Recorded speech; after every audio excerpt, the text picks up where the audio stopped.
It is better to be feared than loved, if you cannot be both. That single line from Machiavelli is not a relic of the past. It is the first lesson in how invisible power shapes every room you walk into. Picture yourself stepping into a networking event or a boardroom meeting. On the surface, it looks polite and ordinary, but beneath the handshakes and smiles, there is a silent battlefield. Some people carry swords you cannot see. The tilt of their head, the rhythm of their pause, the way their tone slides between warmth and steel. These are not random quirks, they are weapons. The immediate power shift happens before words are even spoken. A man who lowers his voice instead of raising it signals he does not need volume to command. A woman who holds her gaze 1 second longer than expected makes others blink and retreat. The hierarchy flips in those small moments. That is why your awareness must be sharpened like a blade. When you notice how silence and subtlety redirect the flow of a conversation, you stop being a pawn and start seeing the board. This is the hidden playbook, and it is centuries old. Machiavelli wrote about princes who controlled not just armies, but appearances. Today, the battleground has moved into offices, universities, and even your social feeds. When you scroll through headlines, the rhythm of outrage, fear, and envy is not accidental.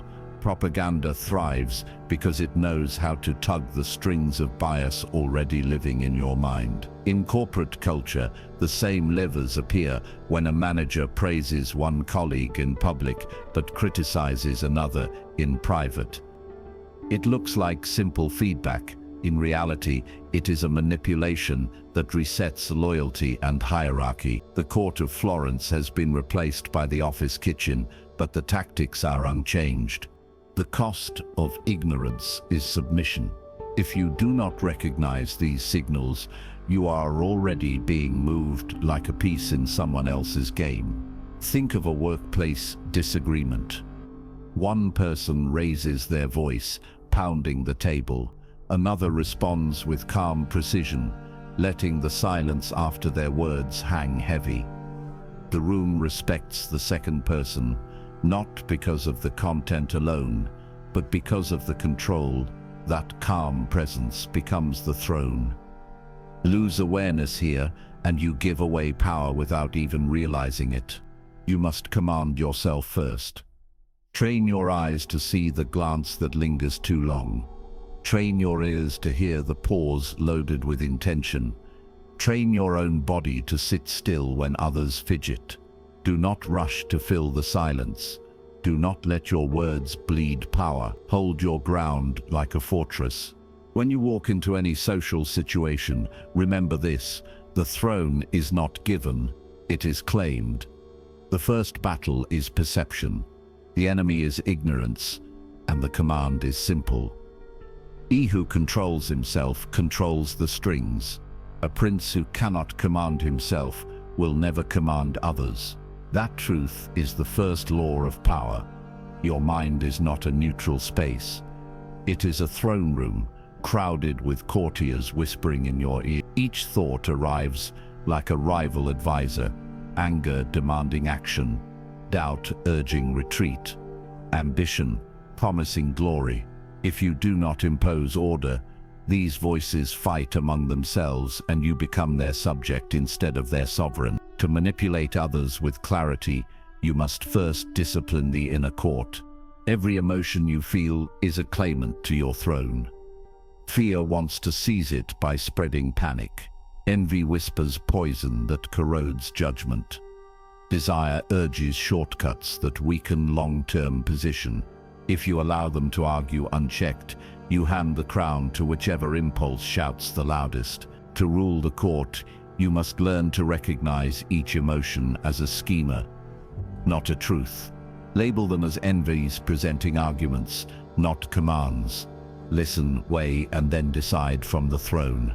This simple act, naming emotions rather than obeying them, establishes distance. It creates the gap where strategy lives. Machiavelli observed this clearly in the rulers of his time. Princes who could not master their impulses were destroyed by them. A temper that flared at insult dragged some into unnecessary wars. A craving for immediate wealth led others to alienate their people. Those who ruled themselves first were harder to unseat. Their steadiness made allies trust them and enemies hesitate. The lesson is constant. Governance begins within. A leader who controls his own passions can control the battlefield beyond the palace gates. Modern psychology echoes the same truth. Reframing is a weapon. When you catch yourself thinking, "I am being attacked," you can reframe it to, "I am being tested." That single adjustment turns a reactive outburst into a calculated stance. Emotional regulation is not suppression. It is a command. You do not ignore anger. You direct it. You do not bury fear. You study it until it reveals the risk you must prepare for. Each regulation technique is another guard stationed at the throne room door, preventing chaos from barging in. Consider a disagreement at work. One colleague interrupts, raising his voice to dominate the room. Another responds slowly, keeping tone steady, refusing to match the chaos. The second wins, not because of sharper arguments, but because composure itself became the higher ground. People instinctively respect calm leadership. The throne belongs to the one who refuses to be pulled into disorder. That example shows how internal command radiates outward, influencing perception without force. The tactical orders are clear. Do not let emotions speak as rulers. Place them as advisors. Train yourself to pause before reaction. Reframe language inside your head. Weak, I cannot control this. Strong, I choose my response. Weak, I am overwhelmed. Strong, I am organizing the battlefield. Each reframe reinforces sovereignty over your mind. The mind is not a battlefield to be surrendered. It is the fortress and the throne. If you cannot sit firmly in it, others will drag you out of it. The first manipulation you must master is the manipulation of your own impulses, bending them into servants instead of masters. When you achieve that, every room you enter bends differently. People feel your stability even when you say nothing. They sense that you are not easily moved, and that sense alone is an influence. Rule the court within, or be ruled by it. It is better to be impetuous than cautious. Machiavelli's words strike like a drumbeat at dawn. The early hours are not just minutes on a clock. They are high ground in the battle of perception and influence. Whoever owns the first hour sets the rhythm for the rest of the day. If you stumble out of bed reactively, you walk into the world already flanked. If you rise with precision, you command the field before others have even arrived. The morning is your battlefield. The enemy is drift. Drift whispers to stay in bed, to check your phone, to surrender to distraction. Drift is subtle, but it robs you of initiative. In war, the army that seizes the hill before dawn dictates the fight. In life, the person who commands the morning dictates the emotional climate of the day. The high ground is not physical, it is psychological. Take it and everything else falls into alignment. Fail, and you fight uphill all day. Your first strike advantage comes in the first hour. Wake and step into control immediately. Delay and you concede power. This does not mean you must fill the morning with noise. It means you must decide with intent. Command your body with movement, however small. Command your mind with clarity, whether through a glass of water, stretching, or deliberate breathing. The act itself matters less than the principle you declare sovereignty over your state. The first strike is the flag you plant on the hilltop. Every great general begins with a briefing. You need the same. Your journal is not paper. It is a war map. When you write, you are drawing the terrain of your mind. What are today's objectives? Where are the potential ambushes? What resources must you deploy? A simple page of writing becomes your tactical overview. Mental rehearsal sharpens the picture further. Athletes do it before stepping on the field. Leaders do it before facing their councils. See yourself in the difficult meeting. Hear yourself respond with calm authority. The scene plays once in your head, so it can unfold with command in reality. That is your briefing before battle. Then comes counterintelligence. Before you open your phone, remember, information is not neutral. The first headlines, the first notifications, the first comments you read are not random. They are ambushes waiting at the edge of camp. A single negative post can prime your emotions for hours. If you allow it to enter first, it becomes the scout that tells the rest of your day what to feel. You must defend the gates. Delay the scroll. Protect the silence. Choose what intelligence enters your system. Practicing digital hygiene is not a lifestyle choice. It is espionage defense. Consider a common scene. Two colleagues enter a workplace. One has spent the first hour reacting, scrolling headlines, rushing, distracted. His shoulders slump. His voice betrays irritation. The other has written his plan, rehearsed his challenges, and filtered his inputs. He walks in upright, steady, composed. When a disagreement arises, the first responds with sharpness, his nerves frayed. The second listens, pauses, and answers with precision. The room follows him. The difference was not talent, but terrain. One fought uphill, the other walked down from the high ground he seized at dawn. The tactical commands are clear. Rise with intent. Strike first by controlling your state. Brief yourself with writing and rehearsal. Guard your gates against hostile input. Do these before the world can touch you. Morning is not preparation for the battle. Morning is the battle. Victory here makes every later move easier. Own the hilltop before dawn, and you will see the world differently. From there you can anticipate, command, and project strength all day.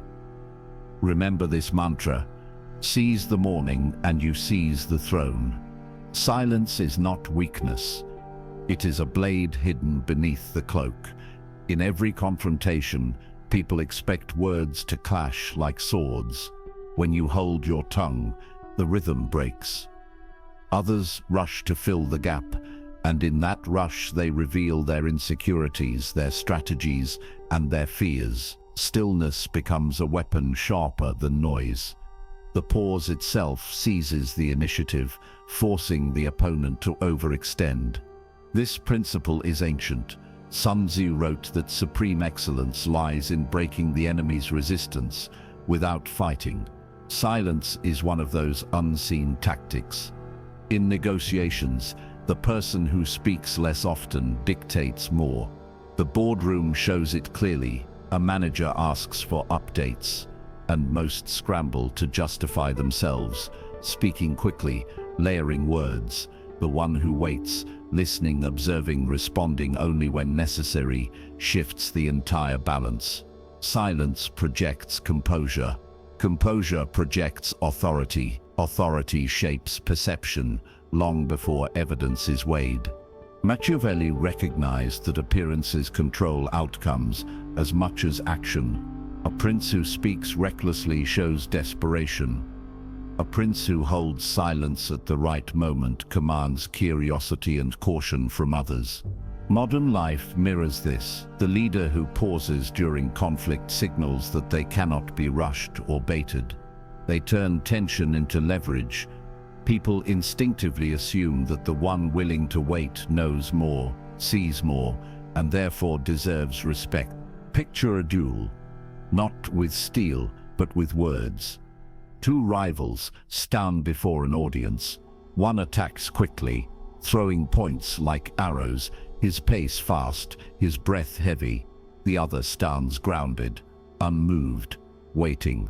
Each second of silence stretches across the room, drawing the audience's attention toward him.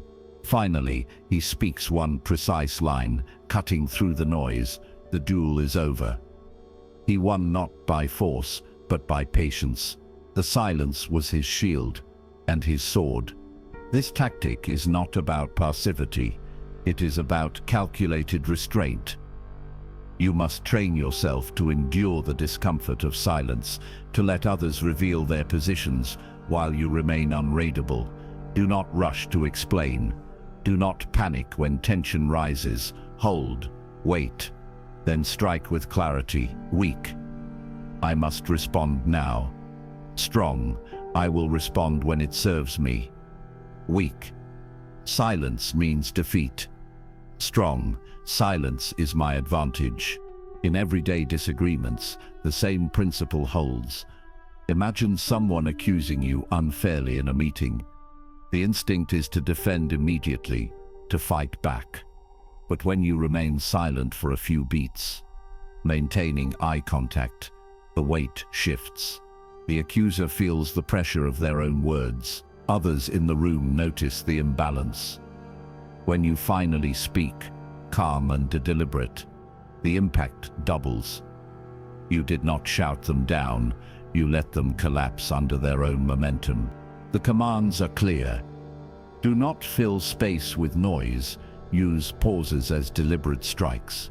Treat silence as reconnaissance, gathering intelligence while others expose themselves. Recognize that every second you hold calm is a second others cannot match. Stillness is not absence of power. It is power concentrated. The predator does not waste energy on noise. The throne is not defended by shouting but by presence. In the game of influence, silence unsettles, reveals, and conquers. Remember this mantra: speak less, command more.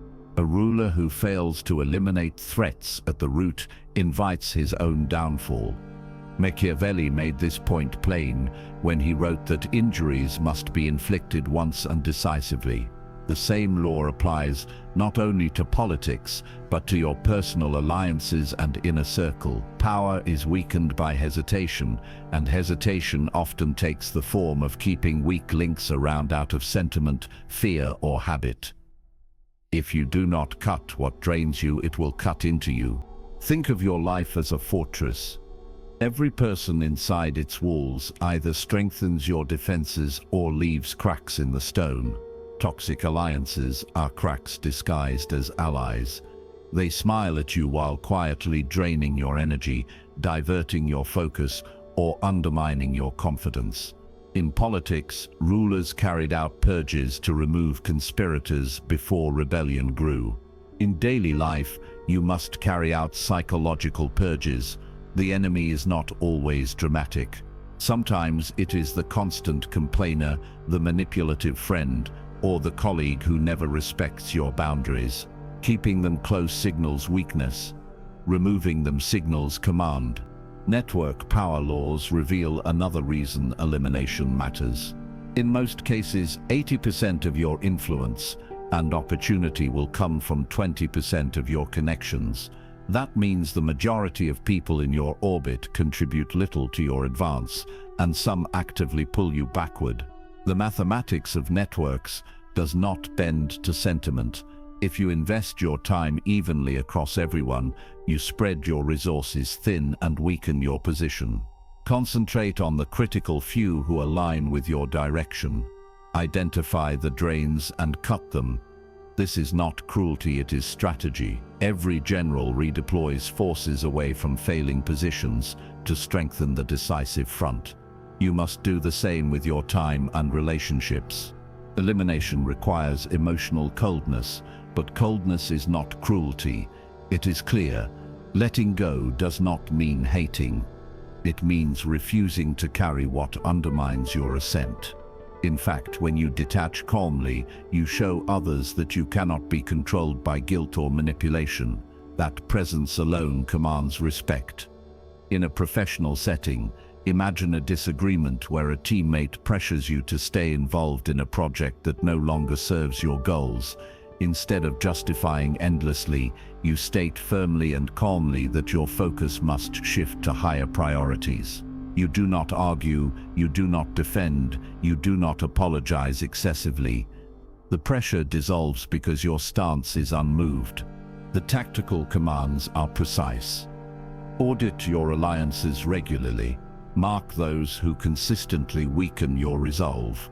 Do not confuse familiarity with loyalty. Weak, I cannot leave because we have history. Strong, I will not stay if it erodes my future. Weak, cutting ties is harsh. Strong, preserving strength is necessary. Each reframing sharpens your blade of elimination. This discipline creates space for stronger bonds.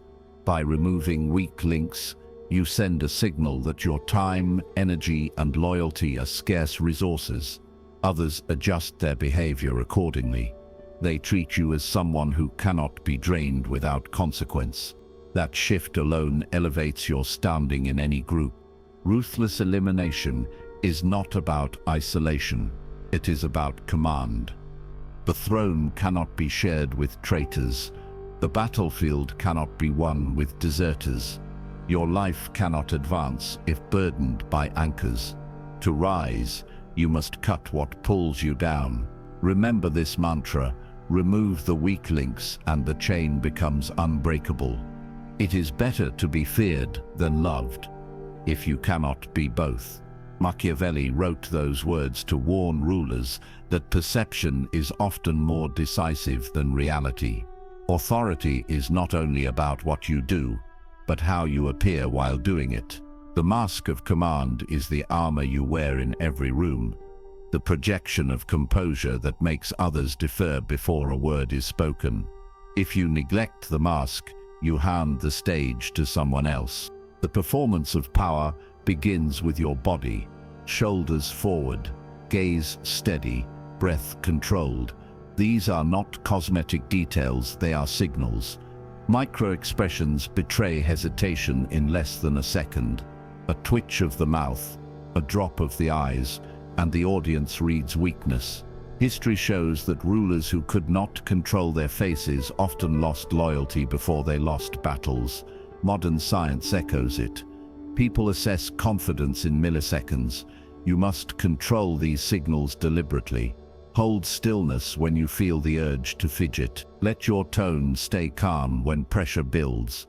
Power is not only declared, it is acted out continuously through small cues. Control extends beyond the physical into narrative. Whoever frames the story controls how the audience interprets events. Weak, I am under pressure. Strong, I am in command of challenges. Weak, this setback defines me. Strong, this test sharpens me.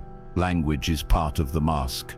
The story you tell about yourself becomes the lens through which others see you. Refuse to speak as a victim. Even when under strain, speak as the sovereign, setting the terms of interpretation.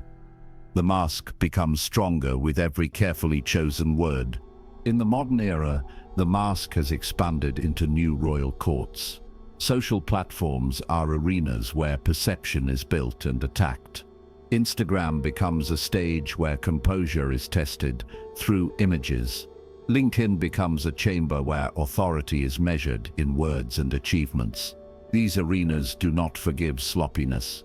A single careless post can undo months of careful positioning. You must treat these spaces as extensions of the throne. Every image, every statement, every digital trace must align with the mask of command. Do not overshare. Do not broadcast weakness. Present a curated version of strength and clarity, one that communicates stability in a noisy world. The real test of the mask comes in crisis. Anyone can appear confident when times are smooth. Authority is measured when the frame is under attack. In those moments, you must hold steady because panic spreads faster than fire. If you bend visibly, others take license to collapse. Consider a disagreement in a professional meeting. A colleague challenges you directly, expecting you to snap back. Instead, you pause, meet their eyes, and respond with measured clarity. The silence before your words becomes heavier than their accusations. Your calmness demonstrates control, and the room instinctively shifts its weight toward you. That is the mask proving its worth in combat. Do not confuse the mask with deceit. It is not about hiding your identity, but channeling it into a form that commands respect. The sovereign wears regalia, not because cloth makes him royal, but because the symbols project order and stability. Likewise, your mask projects steadiness. Without it, even true competence can be dismissed. With it, even opponents hesitate before attacking. The tactical commands are sharp. Train your body language until it reflects composure. Discipline your expressions so they do not betray you. Frame your story with strength rather than weakness. Guard your digital courts as if they were halls of power. And in crisis, hold your mask firmly, because once it cracks, trust bleeds quickly. Power is theater as much as it is substance. The throne belongs not only to the strongest, but to the one who appears unshakable. Remember this mantra: wear the mask, rule the room. A ruler who does not master himself invites others to master him. Weakness is the most dangerous assassin in any court, because it does not wait at the gates. It waits inside the walls. If you fail to deal with it, enemies never need to draw their swords. They will watch you sabotage yourself, and the throne will crumble without a single strike. The task is clear. You must cultivate an inner assassin, a cold, silent force that eliminates your own blind spots before others exploit them. Preemptive strikes begin with pattern recognition. Every person has triggers that lead them into predictable errors. Some lash out when criticized, revealing insecurity. Others withdraw when pressured, signaling vulnerability. If you do not map these patterns, rivals will. They will watch you repeat mistakes and use them like openings in armor. The inner assassin hunts these patterns with precision. He observes your reactions in moments of stress, notes the recurring behaviors, and marks them for elimination. This is not self-hatred. It is a strategy. A general inspects his defenses before battle, not to admire them, but to identify cracks. You must treat your mind the same way. Psychological armor forms the second layer of command. The assassin does not only kill weaknesses, he prevents them from leaking into public view. Rituals are the armor plates you put on daily, a moment of breathing before meetings, a mantra repeated silently before entering conflict, a deliberate pause before answering hostile questions. These rituals stop insecurity from bleeding out in small signals others can read. Think of them as shields raised before arrows fly. The world does not need to see your doubts. They remain contained, giving the impression of unbroken strength. Often the difference between a respected leader and a disregarded one is not competence, but containment. The leader who bleeds insecurity is undermined even if their strategy is sound. Visualization strengthens this assassin. Picture him as a figure that walks the halls of your mind at night, dagger in hand, moving quietly from corridor to corridor. He finds the habits that betray you: procrastination, defensiveness, constant apology, and strikes them down before dawn. This image is not fantasy. It is a mental exercise. When you imagine eliminating the weakness as if it were a rival agent, you detach from it and claim control. Weak: I always fail under pressure. Strong: I used to fail, but I trained my response. Weak: my nerves betray me. Strong: my composure grows with each test. Language reframed is weakness removed. A real-world example proves the weight of this. In a meeting, someone challenges you directly, questioning your competence. Your untrained impulse might be to defend aggressively or shrink into silence. Both reveal insecurity. The inner assassin intervenes. He whispers, "Wait." You take a breath, adjust posture, and answer calmly with facts. The room notices not only what you said, but how you refuse to be baited. That composure is the kill. You eliminated the weakness of defensiveness before it exposed you. The assassin struck silently, and authority remained intact. The tactical commands are exact. Study your reactions until patterns become visible.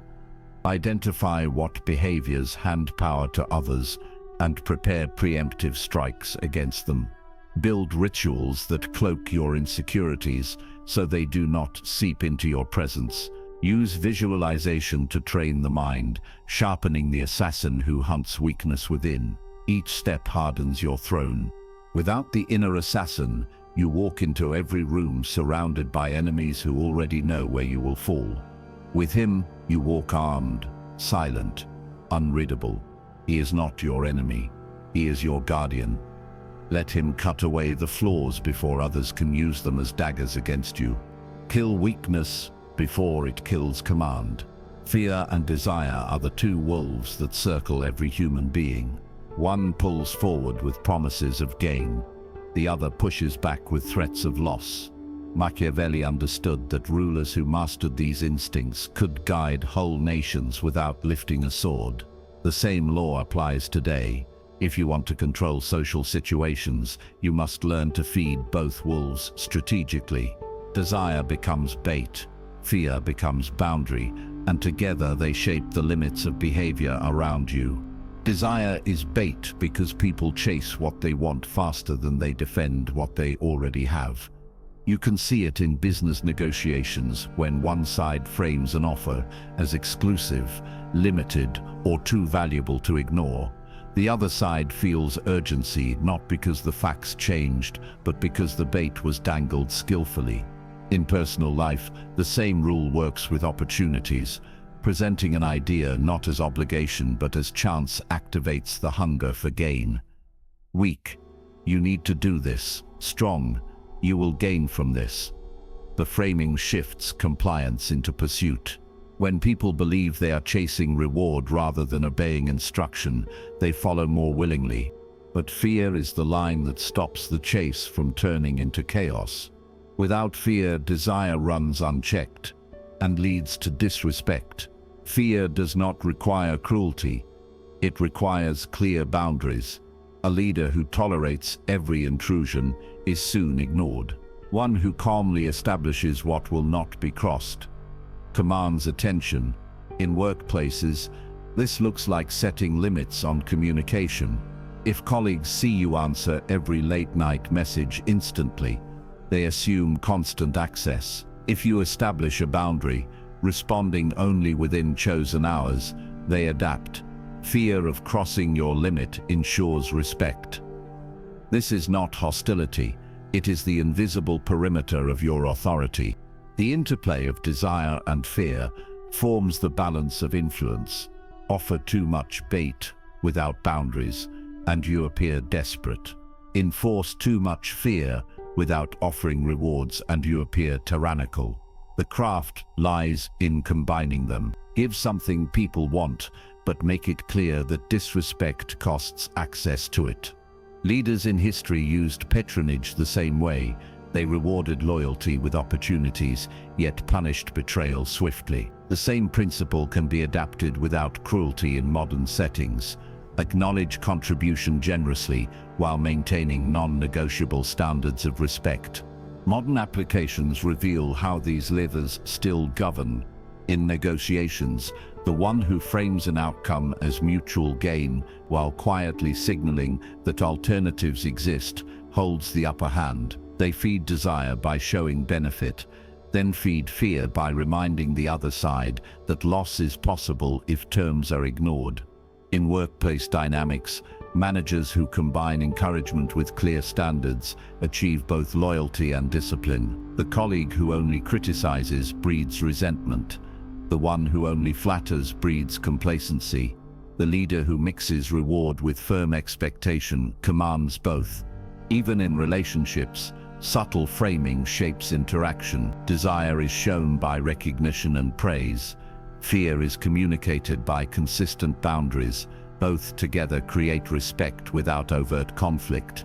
Picture a conversation between two professionals. One pushes hard, demanding immediate agreement. The other responds with composure, first offering an attractive benefit, then calmly making clear that the deal has limits. The first grows agitated. The second remains steady. Desire pulls the deal forward. Fear sets the edge of negotiation. The composed leader wins, not by louder arguments, but by feeding both wolves in balance. The tactical orders are precise. Craft offers that people cannot easily refuse, but do not grant them freely. Attach value, set boundaries that are calm, firm, and consistent, not aggressive. Reframe language to align with reward and respect. Weak, you must meet this deadline. Strong, you will secure advantage by meeting this deadline. Weak, I will tolerate this once. Strong, this standard will not be crossed again. Each adjustment feeds desire for gain while instilling respect for limits. You are not asked to dominate, but to guide. By balancing the hunger for reward with the caution of loss, you create an atmosphere where people choose to align with you. Machiavelli would remind you that power is perception as much as reality. The wolves are always circling. If you do not feed them, they will devour you. If you feed them wisely, they will guard your throne. Control desire, command fear, and the wolves will serve you. Life is a chessboard, and every conversation, every decision, every alliance is a move that shifts the position of power. If you fail to see the board, you are not playing, you are being played. The greatest strategists did not simply react to moves in front of them, they anticipated 3 steps ahead. To control a social situation, you must treat it like a game of chess, where patience, sacrifice, and foresight separate the sovereign from the pawn. Pattern recognition is the first skill of a strategist. The board is not random. It is a map of repeated behaviors. In social dynamics, people reveal their strategies through small patterns. The colleague who flatters excessively today may undermine you tomorrow. The rival who questions you in public consistently is testing your frame, not by accident, but by design. Recognize patterns early, and you can prepare before the attack lands. Chess masters study openings because the first few moves often decide the flow of the game. In the same way, observe the openings people use. Do they always appeal to authority? Do they lean on gossip? Do they withdraw under pressure? Every repeated behavior is a predictable move. Once seen, it can be countered. Sacrifices for position are the second law of the board. Power is not about clinging to every piece. It is about controlling the center. Sometimes you must yield ground temporarily to secure the long-term advantage. In daily life, this means letting go of minor victories to preserve your reputation or your influence. For example, conceding a small point in an argument can disarm resistance, allowing you to maintain the larger frame of authority. Weak players fight every battle. Strong players select the ones that matter, sacrificing pawns when necessary to protect the king. You must learn when to retreat strategically, not out of fear, but out of calculation. Retreat today can mean dominance tomorrow. History provides sharp lessons. One case is Fabius Maximus, the Roman general who faced Hannibal, one of history's most dangerous commanders. Instead of charging into battles he could not win, Fabius used delay and maneuver to wear down his opponent, anticipating the traps Hannibal set. His patience earned him the name the Delayer, and though criticized for caution, his strategy preserved Rome until conditions favored victory. The lesson is direct. Foresight often defeats force. A strategist who can predict the rival's moves and deny them decisive battle exerts control without open confrontation. In modern settings, This looks like declining a heated argument that would expose you, waiting until the momentum shifts in your favor. Control comes not from impulse, but from anticipation. Consider a professional disagreement. One person pushes aggressively, demanding instant resolution. The other remains composed, allowing the first to exhaust themselves. Then, with precise timing, they propose a solution that addresses the issue while preserving authority. The crowd sides with the composed leader, not because they spoke more, but because they saw further. That is how 3 moves ahead becomes victory without open struggle. The tactical orders are exact. Study people's openings until you can predict their next step. Be willing to sacrifice lesser gains to control the larger frame. Learn from history that anticipation beats force. Weak: I must win every exchange. Strong: I will win the exchange that decides the game. Weak: I react when challenged. Strong: I anticipate before the challenge arrives. Each shift sharpens your command of the board. The chessboard of life is never neutral. Every piece is moving, every person is positioning, every exchange shifts the balance.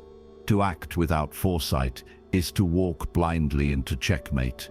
To see 3 moves ahead is to hold the throne even when others believe they are attacking it.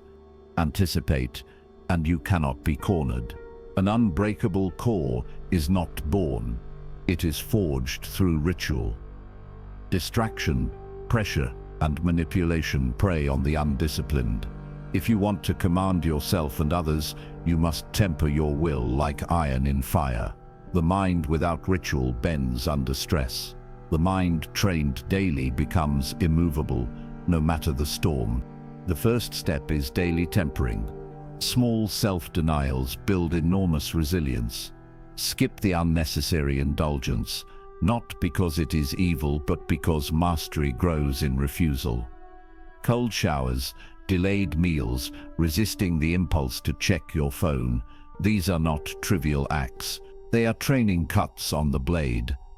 Every time you deny a comfort, you teach your mind that it serves command, not craving. A soldier sharpens his weapon daily so it does not fail in battle. You sharpen your will with the same discipline. Weak: I need ease to function. Strong: I train in discomfort to function anywhere. The difference is the gap between fragility and resilience. The second step is stress testing. No commander sends troops into war without drills. You must do the same with your own mind. Controlled adversity is your proving ground. Expose yourself deliberately to manageable challenges so that pressure becomes familiar, not fatal. Sit up in difficult meetings even when your voice shakes. Hold silence when accused instead of defending immediately. Enter spaces where you feel out of place and stay until you adapt. Each test inoculates you against manipulation. When others try to provoke you with urgency, guilt, or intimidation, you will not fold because you have practiced enduring greater discomfort already. The enemy cannot break what has been broken and reforged stronger. The third step is adopting the modern gladiator frame.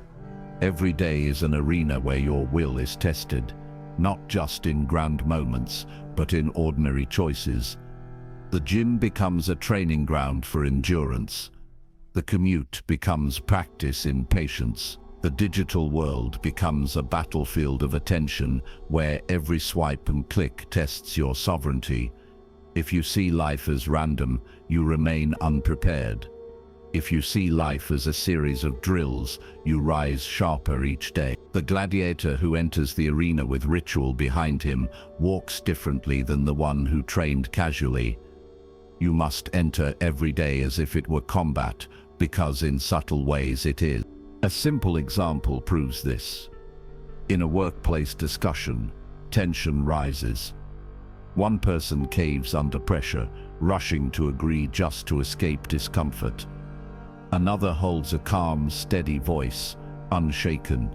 The second person wins authority not through force, but through will. That moment was not luck. It was the product of training. Ritual prepared them to hold ground where others collapsed. The tactical orders are clear. Create daily denials that teach control over craving. Seek controlled adversity so pressure becomes familiar. Reframe each day as an arena where you sharpen your presence and resolve. Weak, life happens to me. Strong, life trains me. Weak, I need comfort to endure. Strong, I use discomfort to fortify. These reframes forge the mental steel. Others cannot bend. Iron is not hardened once. It is hammered, cooled, and hammered again.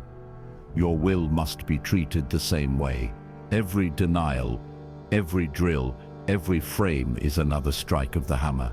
In time, you will stand with an inner core that cannot be manipulated or broken. Forge your will daily, and no pressure will bend you. Invulnerability is not the absence of attack. It is the presence of a perception so strong that attacks cannot pierce it. When you combine discipline, silence, ritual, and foresight, you arrive at a level of influence where others sense your steadiness before you speak. This is the sovereign state of perception, where authority radiates not from effort, but from inevitability. The aura effect begins here. People respond less to what you say and more to what they feel in your presence. If you carry yourself as if outcomes are already aligned in your favor, others lean into that gravity. Composure is contagious. In a tense meeting, the one who maintains stillness, while others rush with nervous energy, appears unshakable. That aura is not mystical. It is the visible result of internal command. When you act as though your position cannot be toppled, others start to believe it. Weak, I hope this works. Strong, this is already secured. Subtle language shifts reinforce the sense of inevitability, creating the impression that resistance is futile.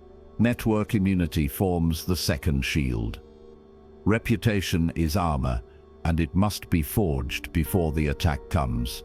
If your history shows consistency, integrity, and strength, attempts to smear you collapse against the weight of prior evidence. This does not mean chasing universal approval. It means building a network of allies, colleagues, and observers who have already witnessed your reliability.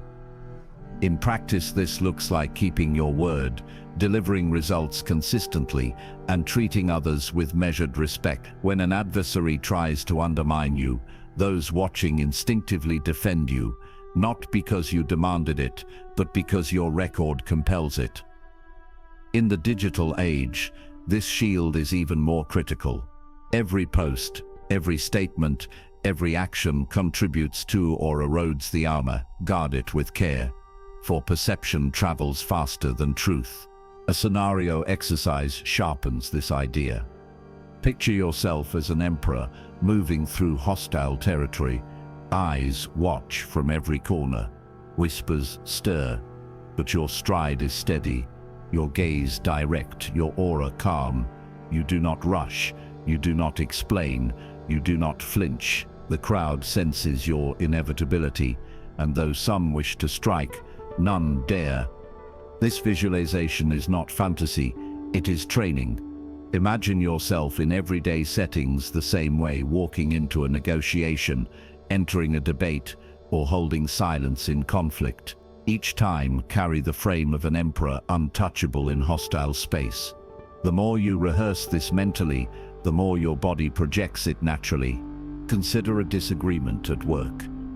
A rival questions your capability in front of others, expecting you to defend aggressively.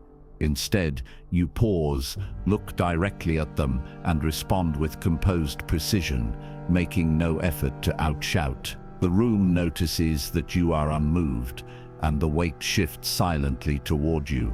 The rival appears rattled, not because of your words alone, but because of the aura you projected. That is how perception deflects attacks without force. The tactical orders are exact. Cultivate composure, so steady it becomes a presence. Frame your language around inevitability, not hope. Build a reputation shield before conflict arises. Rehearse the emperor scenario until it becomes instinct in real life. Weak. I need them to approve me. Strong. My record speaks without me. Weak. I must prove my worth. Strong. My presence confirms my worth. Each shift strengthens the perception of invulnerability. Becoming untouchable does not mean you will never be challenged. It means challenges will dissolve on contact with your presence. The sovereign of perception does not crush opposition with noise. He renders it irrelevant through aura, shield, and poise. Project inevitability, and you become untouchable. Power without integration is fragile. Each principle alone can tilt a situation, but only when combined do they form the sovereign state of control. Imagine armor forged plate by plate. One protects the chest, another the shoulders, another the back. Separate, they help. Together, they make you untouchable. The same applies to the 9 techniques. They are not tools you pick randomly, but disciplines that interlock until you move through the world less like a participant and more like the one orchestrating the game. The integration moment begins with the throne of the mind. Without command over your own impulses, every other technique collapses. Discipline allows you to project command without. From there you seize the battlefield of the morning, claiming initiative before others wake to the fight. Stillness becomes your blade, silence cutting deeper than noise. Weak links are eliminated, not with cruelty but with clarity, so your network is lean and unshakable. The mask of command shields your presence, ensuring that no matter the storm, you appear unshaken. The inner assassin moves quietly, removing flaws before rivals can weaponize them. Desire and fear are levers you balance with precision, feeding the wolves just enough to steer their behavior. The chessboard of life unfolds in your vision, every interaction a move calculated several steps ahead. Daily rituals forge your will into iron, so pressure cannot bend you. And finally you project inevitability itself, the aura of someone untouchable, sovereign in perception. When layered together, these tactics no longer feel separate, they feel like one seamless system of control. History proves the power of integration. Leaders who rose above rivals did not rely on a single talent. They mastered self-command, ritual discipline, reputation, and foresight all at once. Consider Octavian, later Augustus, the first emperor of Rome. He projected calm authority while eliminating rivals decisively. He rewarded allies generously while setting boundaries that no one dared cross. He used patience like a chess master, waiting for the exact moment to strike. His reputation shielded him. His silence unnerved opponents. His composure inspired loyalty. He fused tactics into a single image. Inevitability, that is the model Machiavelli studied centuries later, recognizing that true power is orchestration, not improvisation. Now envision the cinematic imagery. You walk into a hall of mirrors. In each reflection, a different manipulation appears. A colleague whispering gossip, a rival pressing with questions, a crowd waiting to see if you falter. In the past, you may have reacted, defended yourself, fought impulsively, or tried to please everyone. But now you see each mirror clearly. You recognize the bait of desire, the pressure of fear, the trap of weakness. One by one, you shatter the illusions. The gossip loses its grip, because you no longer need validation. The rival's questions collapse because your silence forces him to reveal more than you. The crowd waits, but your aura tells them the outcome is already decided. You move forward untouched, while the shards of broken manipulation scatter at your feet. The transformation is stark. You are no longer reactive, scrambling to respond. You are proactive, setting the tempo of the entire game. Disagreement no longer rattles you because you know which battles matter and which can be sacrificed for position. Attacks no longer weaken you because your reputation shields you before you even respond. Pressure no longer bends you because ritual has made your will iron. You orchestrate outcomes because you see 3 moves ahead while others still think in single turns. The tactical orders at this stage are clear. Stop treating these techniques as isolated tricks. Weld them into one system. Begin each day with the throne of the mind. Seize the morning battlefield. Carry stillness as a weapon. Eliminate weak links. Project the mask of command. Strike down inner weakness. Balance fear and desire. Read the chessboard and forge your will. Then layer them until they become seamless. Weak, I apply tools occasionally. Strong, I live these disciplines until they define me. Weak, I hope people respect me. Strong, my presence commands respect before I speak. Each shift builds toward the archetype of the sovereign manipulator, proactive, unshakable, inevitable. The final form of control is not about dominating others with force. It is about orchestrating perception so smoothly that influence becomes natural. Others bend not because you demand it, but because your steadiness leaves them no alternative. The sovereign manipulator walks into any room as though the outcome is already written. Fuse the armor, and you move through the world untouchable. Control of others begins with control of yourself. Every principle you have heard, discipline of thought, ownership of mornings, silence as a blade, elimination of weak links, the mask of command, the inner assassin, feeding desire and fear, seeing the chessboard, forging iron will, and projecting invulnerability forms one system. Each one is sharp. Together they are a full armory. The real question is not whether these techniques work. History and psychology prove they do. The question is whether you will wield them. Recap them with clarity. You rule the mind as a throne room, silencing chaotic courtiers of thought. You seize mornings as high ground before the day begins. You use stillness to make others expose themselves. You cut weak links that drain your strength. You project the mask of command to hold authority under pressure. You send the inner assassin to kill weakness before rivals exploit it. You steer with desire as bait and fear as boundary. You read the chessboard, anticipating moves rather than reacting blindly. You harden your will daily, building immunity to distraction and manipulation. Finally, you embody the sovereign of perception, radiating inevitability so others defer without force. The call to action is immediate. Pick one ritual within the next 24 hours and execute it with precision.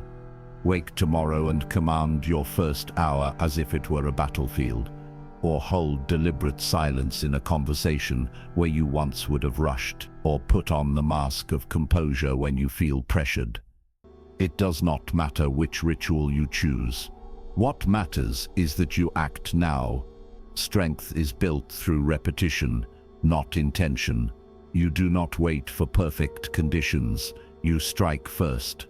Visualize yourself marching out of your fortress. The gates open, the banner of your reputation rises high. Rumors swirl like arrows, but they cannot pierce. Manipulations crawl at your feet, but they cannot climb. You walk forward calm, untouchable, sovereign. The world does not silence you. You silence it by carrying a presence that cannot be ignored. That is what command of the self looks like when lived. The tactical orders are final. Choose discipline over drift. Replace weakness with ritual. Reframe language until it reflects command. Weak, I hope I can change. Strong, I already began. Weak, I will wait for better timing. Strong, I create timing by acting now. Every frame you shift pulls you closer to sovereignty. This is not about domination. It is about self-respect. It is about standing in any room aware of manipulation, immune to it, and able to wield influence ethically. No one else can hand you that position. You claim it through action. Command the self, command the world.